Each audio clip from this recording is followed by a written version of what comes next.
అధికారులకు 6 అంశాలపై నివేదిక ఇచ్చాం. గుర్తింపు లేని జనసేనాని ఎలా అనుమతించారని సీఈసీ దృష్టికి తీసుకెళ్లాం. గ్లాస్ గుర్తు జనరల్ సింబల్ రాష్ట్ర వ్యాప్తంగా కొన్ని స్థానాల్లో పోటీ చేసే ఒక పొలిటికల్ పార్టీకి ఇవ్వడం చట్ట వ్యతిరేకం. ఎంపీ విజయసాయిరెడ్డి ఎలక్షన్ కమిషన్ దృష్టికి తీసుకురావడం జరిగింది. జనసేన అన్నటువంటి పార్టీ ఇప్పటి వరకు కూడా వాళ్ళు ఇచ్చినటువంటి రిపోర్ట్, ఎలక్షన్ కమిషన్కి ఇచ్చినటువంటి రిక్వెస్ట్ ప్రకారం అలయన్స్ పార్ట్నర్ కింద తెలుగుదేశం పార్టీ, జనసేన పార్టీని అనుమతించమని రిక్వెస్ట్ చేయడం జరిగింది. ఇంకొక విషయాన్ని కూడా ఎలక్షన్ కమిషన్ దృష్టికి తీసుకొచ్చాం. జనసేన పార్టీ అన్నటువంటిది ఇప్పటి వరకు కూడా బీజేపీ అలయన్స్ పార్ట్నర్ కింద పరిగణిస్తూ వచ్చారు. ఈరోజు నిన్న ఇచ్చినటువంటి ఎలక్షన్ కమిషన్కి ఇచ్చినటువంటి రిక్వెస్ట్లో Janasena party Telugu Desam party alliance partner కింద డిస్క్రైబ్ చేయడం జరిగింది.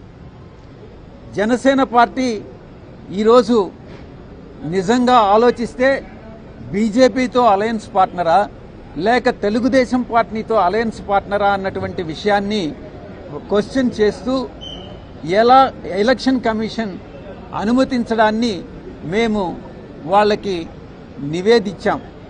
ఇలా అనుమతించడం సమంజసమేనా అన్నటువంటి విషయాన్ని ఎలక్షన్ కమిషన్ దృష్టికి తీసుకురావడం జరిగింది.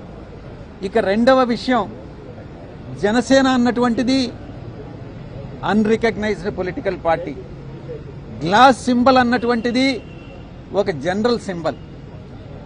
అటువంటి సింబల్ని గతంలో 2019 ఎన్నికల్లో, గడిచినటువంటి ఎన్నికల్లో glass symbol throughout the state ఇవ్వడం జరిగింది.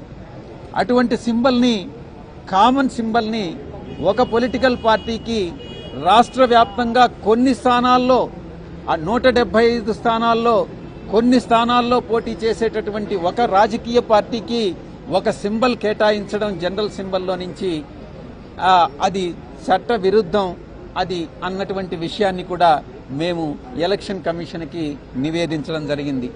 ఈ రెండు విషయాలు కాకుండా మరొక విషయం, మూడవ అంశం, కోనేరు సురేష్ అనేటటువంటి వ్యక్తి, ఇతను తెలుగుదేశం పార్టీ ఎలక్టోరల్ సెల్లో ఏదో సమ్ పొజిషన్లో ఉన్నాడన్నమాట. ఇతను ఒక బల్క్ కంప్లైంట్ని, ఒక ఇంచుమించుగా 10 లక్షల పైచిలుకు ఓట్లన్నీ కూడా ఆంధ్ర రాష్ట్రంలో బోగస్ ఓట్లు అన్నటువంటి కంప్లైంట్ని chief electoral officer Andhra Pradesh, chief CEO of Andhra Pradesh కి కంప్లైంట్ ఇవ్వడం జరిగింది. మా యొక్క మొట్టమొదటి ప్రశ్న, CEO of Andhra Pradesh bulk complaint అనేటటువంటి దాన్ని యాక్సెప్ట్ చేయవచ్చా? యాక్సెప్ట్ చేయడం అన్నటువంటిది వైఎస్ఆర్ కాంగ్రెస్ పార్టీ తప్పుపడతా ఉంది.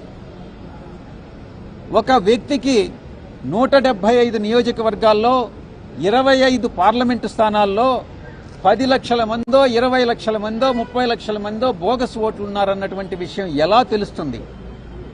కంప్లైంట్ అన్నటువంటిది బిఎల్ఎస్ ఇవ్వాలి, ఆయా నియోజకవర్గంలో ఉన్నటువంటి బిఎల్ఎస్ ఇవ్వాలి. ఆ బిఎల్ఎస్ చెప్పాలి ఏది బోగస్ కంప్లైంట్ అన్నటువంటిది. అంతేకాని ఒక వ్యక్తి, తెలుగుదేశం పార్టీకి చెందినటువంటి ఒక వ్యక్తి రాష్ట్రంలో 175 స్థానాల్లో ఎన్ని బోగస్ ఓట్స్ ఉన్నాయి అన్నటువంటిది చెప్పాడు, కంప్లైంట్ ఇచ్చాడు అని అంటే ఆ కంప్లైంటే బోగస్ కంప్లైంట్. కాబట్టి అతని మీద చర్యలు తీసుకోవాలి అన్నటువంటి విషయాన్ని మేము ఎలక్షన్ కమిషన్ దృష్టికి తీసుకురావడం జరిగింది. ఇక మేము అతనిచ్చిన కంప్లైంట్ని చీఫ్ ఎలక్టర్